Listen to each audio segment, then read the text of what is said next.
नमस्कार साथीहरू, PSC preparation क्लासमा यहाँहरूलाई स्वागत छ। पिएससी प्रिपरेसन क्लासमा आज हामी गोसबारा भाउचर, बैंक नगदी किताब र बजेट हिसाबको परिचय र प्रयोग पढ्नेछौँ। गोसबारा भाउचर परिचय। आर्थिक कारोबारको प्रारम्भिक अभिलेख राखे कारोबारलाई नै गोसबारा भाउचर भनिन्छ। आर्थिक कारोबारको सुरुवात नै गोसबारा भाउचरबाट हुने गर्दछ। आर्थिक कारोबारको प्रारम्भ बिन्दुको रूपमा गोसबारा भाउचरलाई बुझिन्छ। सरकारका जुनसुकै आर्थिक कारोबारको सुरु प्रविष्टि नै गोसबारा भाउचरबाट हुने गर्दछ। यसर्थ सरकारी कारोबारमा यसको विशेष महत्त्व रहन्छ। नेपाल सरकारले नयाँ लेखा प्रणाली तथा आधुनिक दोहोरो लेखा प्रणाली अन्तर्गत गोसबारा भाउचरलाई अवलम्बन गरेको पाइन्छ। यो महालेखा परीक्षकबाट स्वीकृत भई प्रयोगमा ल्याइन्छ। यसले हरेक कारोबारको फरक फरक गोसबारा भाउचर तयार गर्दै सरकारको आर्थिक कार्यप्रणालीलाई वैज्ञानिक आधार प्रदान गर्दछ। गोसबारा भाउचरको महत्त्व आवश्यकता। कारोबार गर्न, आधार तयार गर्न, लेखा परीक्षणमा सघाउ पुर्याउन, दोहोरो श्रेष्ठता र अभिलेख राख्न, कारोबारको यथार्थ चित्रणमा सघाउ पुर्याउन, आर्थिक अभिलेखलाई वस्तुनिष्ठ बनाउन। गोसबारा भाउचर प्रयोगमा विचारणीय पक्षहरू। कुन प्रकृतिको कारोबार हो, राम्ररी बुझ्नु पर्दछ। साधारण वा पेशकी वा विविध। कुन प्रकृतिको कारोबार हो सो बमोजिम गोसबारा भाउचरको तयार गर्नुपर्दछ। प्रत्येक कारोबारको छुट्टा छुट्टा गोसबारा भाउचर तयार गर्नुपर्दछ। गोसबारा भाउचरको प्रत्येक महलमा स्पष्ट र ध्यानपूर्वक प्रविष्टि गर्नुपर्दछ। तोकिएको र सामयिक गोसबारा भाउचर फारमको प्रयोग गर्नुपर्दछ। डेबिट र क्रेडिटको सिद्धान्तलाई स्पष्ट पालना गर्नुपर्दछ। गोसबारा भाउचरका प्रकारहरू। साधारण गोसबारा भाउचर सरकारी कार्यालयका आर्थिक कारोबार पश्चात भुक्तानीका निमित्त प्रयोग गरिने गोसबारा भाउचर नै साधारण गोसबारा भाउचर हो। यसमा बजेट खर्च रकम अन्तर्गत भएको खर्चलाई भाउचरमा बजेट खर्च बख भनी उल्लेख गरिन्छ। यस्तो भाउचर बजेट अन्तर्गत खर्च भएको रकमलाई डेबिट महलमा र सम्बन्धित नगद भुक्तानीलाई क्रेडिट महलमा लेखिन्छ। पेशकी गोसबारा भाउचर पेशकी दिँदा वा फर्छौट गर्दा दुवै अवस्थामा तयार पारिने गोसबारा भाउचर नै पेशकी गोसबारा भाउचर हो। पेशकी गोसबारा भाउचरमा पेशकी रकमलाई क्रेडिट र पेशकी लिनेको नाम र बजेट रकमलाई डेबिट महलमा उल्लेख गर्नुपर्दछ। विविध गोसबारा भाउचर। साधारण र पेशकी गोसबारा भाउचर बाहेक अन्य गोसबारा भाउचरहरू नै विविध गोसबारा भाउचर हुन्। यसमा देहाय बमोजिमका कारोबारहरूको प्रविष्टि गरिन्छ। तलब विवरण, धरौटी तथा मूल्य अभिवृद्धि कर, साना नगदी कोष लगायतका अन्य। बैंक नगदी किताब परिचय। नगद कारोबारलाई वैज्ञानिक, वैधानिक र वस्तुनिष्ठ बनाउन तोकिए बमोजिमको ढाँचामा तयार पारी प्रयोग गरिने खाता वा किताब नै बैंक नगदी किताब हो। नेपाल सरकारले मलेप फारम नम्बर 209 लाई बैंक नगदी किताबको रूपमा निर्दिष्ट गरेको छ। गोसबारा भाउचरका कारोबारलाई नै यसमा प्रविष्टि गरी नगद कारोबारको नियन्त्रण र नियमन गरिन्छ। यसमा दोहोरो लेखा, दोहोरो श्रेष्ठता प्रणालीका मान्यता अनुरूप नगद कारोबारहरूको अभिलेख गरिन्छ। डेबिट र क्रेडिटको आधारमा अभिलेख गर्दै कारोबारको सन्तुलन परीक्षण तथा शुद्धता परीक्षण गर्न सकिन्छ। यसमा 5 वटा खाता र 18 वटा महल प्रयोग गरिन्छ। बैंक नगदी किताबको महत्त्व नगद कारोबारको यथार्थ अभिलेख राख्न, कारोबारको सत्य तथ्य सूचना प्रदान गर्न, नगद कारोबारको नियन्त्रण गर्न, निकासा र खर्चको यथार्थ विवरण चित्रण गर्न, बैंक कारोबारको दुरुस्त हिसाब राख्न, वित्तीय सूचना प्रदान गर्न, वित्तीय योजना र प्रतिवेदनमा निर्माण सघाउ पुर्याउन, नगद कारोबारलाई व्यवस्थित गर्दै पारदर्शी वित्तीय कार्यशैलीको प्रवर्धन गर्न। बैंक नगदी किताबमा रहने 5 खाताहरू। बैंक नगदी किताबका खाताहरू विवरण तथा व्याख्या। नगद वा तहविल मौजदात खाता। प्राप्त नगद र भुक्तानी नगदको कारोबार देखाइन्छ। प्राप्त नगद डेबिट र भुक्तानी नगद क्रेडिटबाट नगद कारोबार तथा नगद मौजदातको सूचना प्राप्त हुन्छ। बैंक खाता, यसमा बैंक सम्बन्धी कारोबार देखाइन्छ। बैंक रकम वृद्धिमा डेबिट र घट्दा क्रेडिट जनाइन्छ। यसबाट बैंक खाताको नगद कारोबार तथा नगद मौजदातको सूचना प्राप्त हुन्छ। बजेट खर्च प्राप्त, यसमा बजेट खर्चको कारोबार अभिलेख गरिन्छ। यसबाट कुल बजेट खर्चको सूचना प्राप्त हुन्छ। पेस्की खाता, पेस्की दिँदा वा लिँदाको कारोबारको अभिलेख राखिन्छ। यसबाट पेस्की रकमको समष्टि सूचना प्राप्त हुन्छ। विविध खाता, यसमा माथिका बाहेकको अन्य कारोबार देखाइन्छ। चालु कोष, बजेट निकासा, सानो नगदी कोष, कर्मचारी सञ्चय कोष, नागरिक लगानी कोष आदि कारोबारको प्रविष्टि गरिन्छ। बैंक नगद किताबको प्रयोग सम्बन्धी विचारणीय पक्षहरू। हरेक दिनको प्रत्येक कारोबारको अभिलेख राख्नुपर्दछ। कुन कारोबार हो सोही बमोजिम खातामा कारोबार भएको जनाउनु पर्दछ। तोकिए बमोजिमको फारमको प्रयोग गर्नुपर्दछ। तोकिएका महलमा स्पष्ट रूपले विवरण प्रविष्ट गर्नुपर्दछ। डेबिट र क्रेडिटको सिद्धान्तलाई अनुसरण गर्नुपर्दछ। निकासा खर्च तथा कारोबारको स्पष्ट अभिलेख र प्रतिबिम्ब झल्कनुपर्दछ। नगद कारोबारको नियन्त्रणमा ध्यान दिनुपर्दछ। बजेट हिसाब परिचय, सरकारी कार्यालयमा बजेट सीमा उल्लङ्घन नहोस् भन्ने हेतुले व्यवस्था गरिएको हिसाब वा खाता नै बजेट हिसाब हो। यो नेपाल सरकारको मलेप फारम नम्बर 208 मा निर्दिष्ट गरिएको सरकारी कार्यालयहरूमा प्रचलित खाता हो। यो स्वीकृत भएको बजेट खर्च रकमलाई नियन्त्रण गर्न औजार हो। यसले बजेटको विनियोजन, निकासा र खर्चको विस्तृत र यथार्थ अभिलेख र जानकारी दिने व्यवस्था गर्दछ। बजेट हिसाब वा खाताको विनियोजन, निकासा र खर्च गरी 3 वटा खण्ड गरिन्छ। बजेट हिसाब वा खाता तर्जुमा सम्बन्ध विचारणीय पक्षहरू। नेपालको सन्दर्भमा नेपाल सरकारबाट स्वीकृत मलेप फारम नम्बर 208 को ढाँचा प्रयोग गर्नुपर्दछ। विनियोजन खण्डमा कार्यालयको वार्षिक विनियोजनको स्पष्ट विवरण खुलाउनु पर्दछ। निकासा खण्डमा निकासा भएको खर्च शीर्षक तथा उपशीर्षकहरूको तोकिए बमोजिम प्रविष्ट गर्नुपर्दछ। खर्च खण्ड विनियोजित र निकासा भएका रकमहरूको खर्च दुरुस्त हिसाब राख्नुपर्दछ। विनियोजन, निकासा र खर्चको यथार्थ र अन्तर्सम्बन्धित विवरण तयारमा जोड दिनुपर्दछ।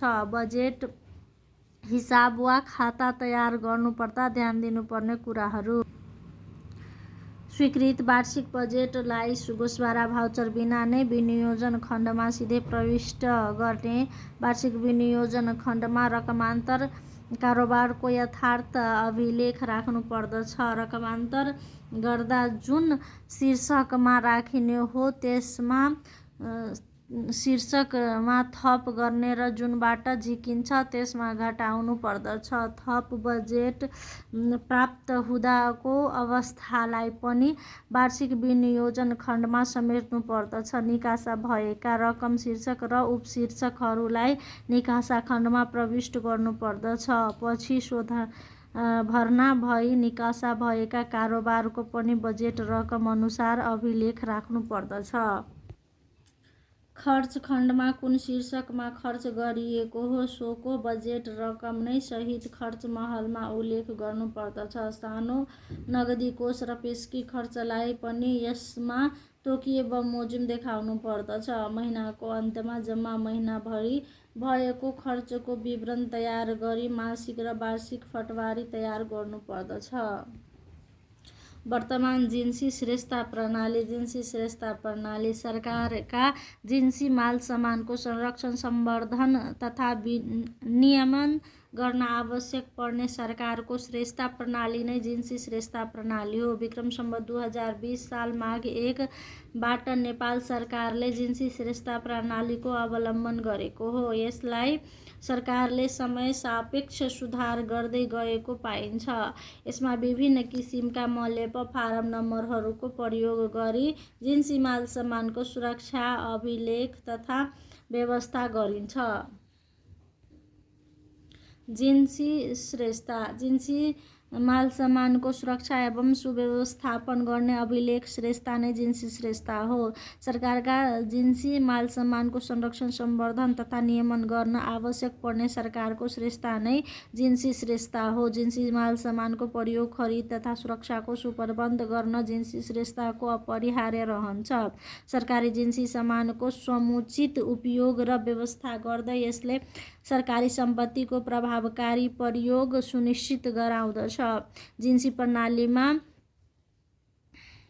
मान्यता स्थापित गर्न सरकारले जिन्सी श्रेष्ठताको विकास गरेको हो। विक्रम सम्वत 2020 माघ 1 बाट नेपाल सरकारले जिन्सी श्रेष्ठताको अवलम्बन गरेको हो। यसमा समय सापेक्ष सुधार समेत गरिएको छ।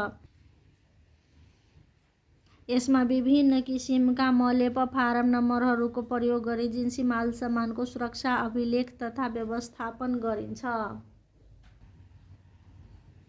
जिन्सी श्रेष्ठताको उद्देश्यहरू। जिन्सी सामानको संरक्षण सम्वर्धन तथा व्यवस्थापन गर्नु, जिन्सी माल सामानको हिनामिना र दुरुपयोग नियन्त्रण गर्नु, अनावश्यक माल सामान खरिदलाई नियन्त्रण गर्नु, आवश्यक माल सामान खरिद गर्न आधार प्रदान गर्नु, जिन्सी सामानको सूचना उपलब्ध गराउनु, जिन्सी माल सामानको अभिलेखलाई व्यवस्थित गर्नु। नेपालमा जिन्सी श्रेष्ठता अवधारणा र विकास। सरकारी लेखा र लेखा परीक्षण प्रणालीको विकास सँगसँगै जिन्सी प्रणालीको अवधारणा विकास भएको हो। जिन्सी माल सामानको हिनामिना र दुरुपयोग नियन्त्रण गर्दै जिन्सी सम्पत्तिको लगत राखी सरकारी सम्पत्तिको संरक्षण र सम्वर्धन सन्दर्भमा जिन्सी श्रेष्ठता प्रणालीको विकास भएको हो। नेपालमा विक्रम सम्वत 2020 सालबाट मलेप फारम नम्बरहरूको व्यवस्था गरी जिन्सी श्रेष्ठता प्रणालीलाई समसामयिक तवरले अघि बढाइएको हो। वर्तमान सार्वजनिक खरिद ऐन 2063 नियमावली 2064 तथा आर्थिक कार्यविधि ऐन 2055 र नियमावली 2064 को कानुनी आधार सहित जिन्सी श्रेष्ठतालाई सञ्चालन गरिएको छ। महालेखा परीक्षकबाट स्वीकृत मलेप फारम नम्बरको ढाँचामा जिन्सी कारोबारको लगत राखी महालेखा परीक्षण गर्ने गरिन्छ। पछिल्लो समयमा 2076 जेष्ठ 19 गते महालेखा परीक्षकबाट तीनै तहमा लागू हुने गरी जिन्सी श्रेष्ठताका समसामयिक फारमहरू व्यवस्था गरिएको छ।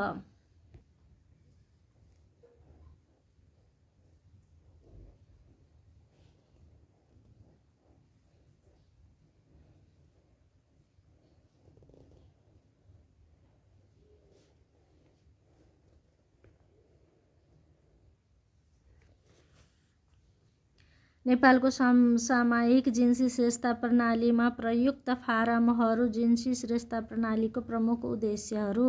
जिन्सी सामानको संरक्षण सम्वर्धन तथा व्यवस्थापन गर्नु, जिन्सी माल सामानको हिनामिना र दुरुपयोग नियन्त्रण गर्नु, अनावश्यक माल सामान खरिदलाई नियन्त्रण गर्नु, अनावश्यक माल सामान खरिद गर्न आधार प्रस्तुत गर्नु, जिन्सी माल सामानको सूचना उपलब्ध गराउनु, जिन्सी माल सामानको अभिलेखलाई व्यवस्थित गर्नु। नेपालमा जिन्सी श्रेष्ठता प्रणालीको अवधारणा विकास, सरकारी लेखा र लेखा परीक्षण प्रणालीको विकास सँगसँगै जिन्सी श्रेष्ठता प्रणालीको अवधारणा विकास भएको हो। जिन्सी माल सामानको हिनामिना र दुरुपयोग नियन्त्रण गर्दै जिन्सी सम्पत्तिको लगत राखी सरकारी सम्पत्तिको संरक्षण र सम्वर्धनको सन्दर्भमा जिन्सी श्रेष्ठता प्रणालीको विकास भएको मान्न सकिन्छ। नेपालमा विक्रम सम्वत 2020 सालबाट मलेप फारम नम्बरहरूको व्यवस्था गरी जिन्सी श्रेष्ठता प्रणालीलाई समसामयिक तवरले आत्मसात गरिएको पाइन्छ। वर्तमान सार्वजनिक खरिद ऐन 2063 र नियमावली 2064 तथा आर्थिक कार्यविधि ऐन 2055 र नियमावली 2064 को कानुनी आधार सहित जिन्सी श्रेष्ठतालाई सञ्चालन गरिएको छ। महालेखा परीक्षकबाट स्वीकृत मलेप फारम नम्बरको ढाँचामा जिन्सी कारोबारको लगत राखी लेखा परीक्षण गर्ने गरिन्छ। जिन्सी श्रेष्ठता प्रणालीको महत्त्व, जिन्सी माल सामानको बारेमा सूचना र तथ्याङ्क उपलब्ध गराउन, हिनामिना दुरुपयोग र लापरवाही नियन्त्रण गर्न, खरिदको आधार र निर्णय निर्माण गर्न, अभिलेख प्रणाली चुस्त दुरुस्त तुल्याउन, अनावश्यक खरिदमा नियन्त्रण गर्न, सरकारी बजेटको व्यावहारिक कार्यान्वयन गर्न, जिन्सी सम्पत्तिको संरक्षण र सम्वर्धन गर्न। जिन्सी श्रेष्ठता प्रणाली सम्बन्धी नेपाल सरकारका व्यवस्थाहरूका आर्थिक कार्यविधि तथा वित्तीय उत्तरदायित्व ऐन 2076, नगद जिन्सी दाखिला र लेखा दफा 28, लिलाम बिक्री दफा 45, मिन्हा दिने दफा 46, सरकारी नगदी जिन्सी दुरुपयोग एवं मस्यौट भएमा कारबाही गर्ने दफा 54, सरकारी धन माल र सम्पत्तिको संरक्षण गर्न तोकिएको काममा प्रयोग गर्ने दफा 55, आर्थिक कार्यविधि नियमावली 2064, सरकारी सम्पत्तिको जिम्मा त्यसको लागत र संरक्षण, जिन्सी माल सामानको लगत तयार गर्ने, वैदेशिक सहायताबाट प्राप्त हुने माल सामानको व्यवस्था, लगत राख्ने, निरीक्षण गर्ने, जिन्सी माल सामानको संरक्षण र सम्भार गर्ने उत्तरदायित्व, जिन्सी माल सामानको श्रेष्ठता, वार्षिक प्रतिवेदन, रेखदेख, घर जग्गाको लगत, बर बुझारतको प्रमाण। मलेपबाट स्वीकृत फारमहरू, मलेप नम्बर 401 देखि 408 सम्मको अन्य सम्बन्धित फारमहरू।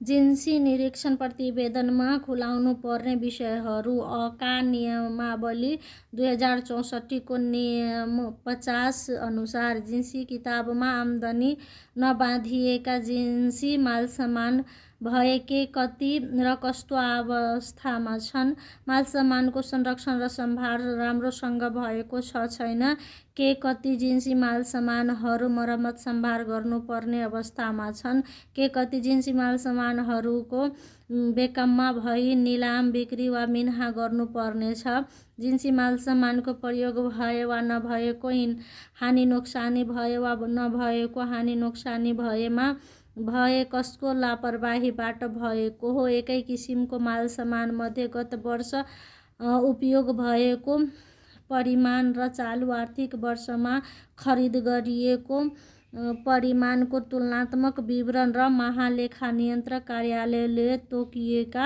अन्य कुराहरू। जिन्सी श्रेष्ठता नेपालको जिन्सी श्रेष्ठता प्रणालीको समस्या कमजोरीहरू, ढाँचा र फारममै सामयिकता र वैधानिकताको अभाव हुनु, प्रक्रियागत सरलीकरणको अभाव हुनु, खर्च नहुने र हुने सामानको वैज्ञानिक र स्पष्ट मापदण्डको विकास गर्न नसक्नु, जिन्सी श्रेष्ठता प्रणाली सम्बद्ध कानुनको कमजोर परिपालन हुनु, जिन्सी कार्यप्रणाली कार्यालयको कम प्राथमिकतामा पार्नु, जिन्सी निरीक्षण र सोको प्रतिवेदन सैद्धान्तिक प्रतिवेदन हुनु, सुपरिवेक्षण अनुगमन र मूल्याङ्कन कमजोर र फितलो हुनु, नेपालको जिन्सी श्रेष्ठता प्रणालीका समस्याहरूका समाधानहरू। वैज्ञानिक ढाँचा सहितको जिन्सी फारमहरूको निर्णय गर्दै समसामयिकतामा जोड दिने, प्रक्रियागत सरलतालाई आत्मसात गर्न जिन्सी सरलीकरण निर्देशिकाहरूको व्यवस्था गर्ने, खर्च हुने र नहुने सामानको स्पष्ट र वैज्ञानिक मापदण्डको विकास र अवलम्बन गर्ने, जिन्सी प्रणाली सम्बन्धको कानुनको वस्तुनिष्ठ कार्यान्वयन गर्न दण्ड र पुरस्कार पद्धतिको अनुसरण गर्ने, जिन्सी कार्यप्रणालीलाई प्राथमिकता विषयका रूपमा ग्रहण गर्ने, जिन्सी निरीक्षण र प्रतिवेदनलाई सैद्धान्तिक सीमित नराखी व्यावहारिकता तर्क उन्मुख गराउने, सुपरिवेक्षण, अनुगमन र मूल्याङ्कनमा निरन्तरता र अनिवार्यतालाई जोड दिने।